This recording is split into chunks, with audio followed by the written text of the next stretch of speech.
morning po sa ating lahat mga ma'am sir. And dito ako sa bayan po ng Quiapo. Sisilipin natin to, napakagandang property. Mayroong sukat po na 7,326 square meter. Titled property. Electronics title na siya. Pangalan po ng anak niya. Roboy yung kanyang malinis po yung title. Tapos kagandahan ng property, mayroong internet, may power line, saka may nawasa sa lugar na to. Tapos from Provincial Road going to Nueva Ecija to Pangasinan Road ay mga 7 minutes lang. Dito ka na sa property. May madadaanan kang rough road mga more or less 1 kilometro. Tapos the rest, cemented road na. Itong property na to may sukat po, ay may laman ng mga mangga. Ito, may right of way siya. 3 meters wide, higit pa to. So pasok po yung 4 wheels natin. Ito papuntang Rosales to, merong dadaanan papuntang Rosales. Ayan, ito po yung right of way. Ano lang to, mga 10 meters, mahigit lang. Ito, pasokin natin yung property mga ma'am sir. Ang ganda nito dahil may 40 pieces na mangga. May kuryente. So, internet, wala pa. Papalagay na lang. Nawasa naman, hindi pa nakalagay. Pero meron kasi silang tangke ng tubig to, tapos di makina yung kanilang tubig dito. Hanggang doon yung property, lagpas pa doon yung ating bakod. Pasalan natin mamaya doon. Pasilip po lang tong mangga sa inyo. So bakod naman na yung property natin mga ma'am sir. Ayan, so secured naman na. Saka ang ganda nito, merong reservo ng tubig. So may makina na rin, bodega. Tapos may kubo na rin doon. Binabahan po ng caretaker. Ayan. So yung property na to from Teplex to nasa nasa 20 to 25 minutes nandito ka na sa property. Depende sa takbo natin. Ayun po, gaganda po ng mga mangga. 40 pieces daw. Sabi ng caretaker natin. Itong property na to. Yun lang, manggahan.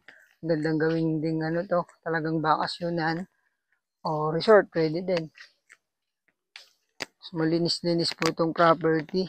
So medyo mabasa lang yung bungad, yung paakyat kasi yung dire-diretsong ulan, yung bagyo. Ayan po, hanggang doon yung property natin mga ma'am sir. Tapos doon, nakabakod po itong lahat. Paikutan lang natin ng konti. Kagandahan nito, malinis yung papel. Kapag nagbayad na, tapos bayad na rin po ng gain tax. Ayan, transfer na po. Tanong ko po mamaya kung ilan naaani ng caretaker natin dito. Para mas lagay ko po sa aking description box. Ayun. Kaya po, nakapakod na yung property. Ganun na rin. Sa kanilang sa caretaker. Ganda din po ng property na to. 7,000 mahigit. Tapos may mountain view dyan. So tahimik na lugar mga ma'am sir.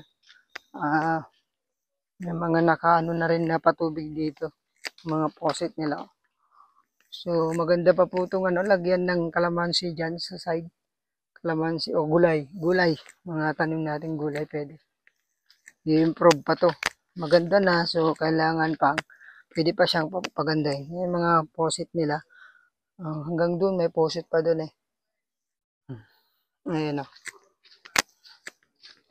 So yung ganda.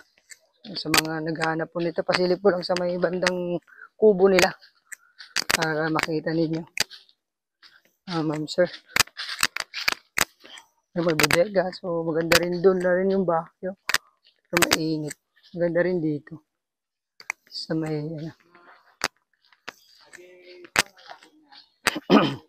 silip ko lang po sa harap. Ayan po.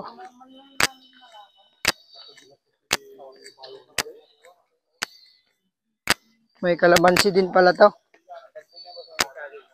Ilan na ani natin sa mangga, boss? 200. 200. May mga bulaklak na.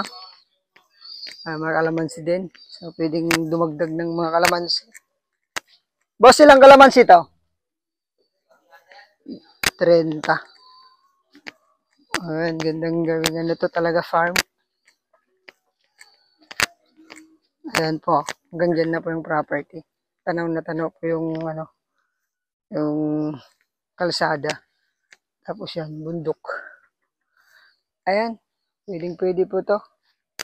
Ang sa price lang, talagang na-improve na din ng itong lupa na to. So, yung price po ay, ang asking nila dito, 3.5.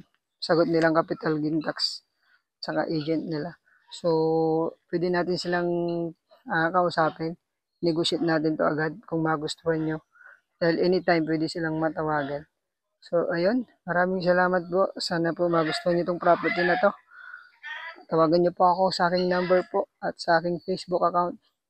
Message nyo lang po ako anytime. Sasagot pa tayo. Ayan, thank you so much. Ingatan po kayo ng Panginoon. God bless po sa ating lahat.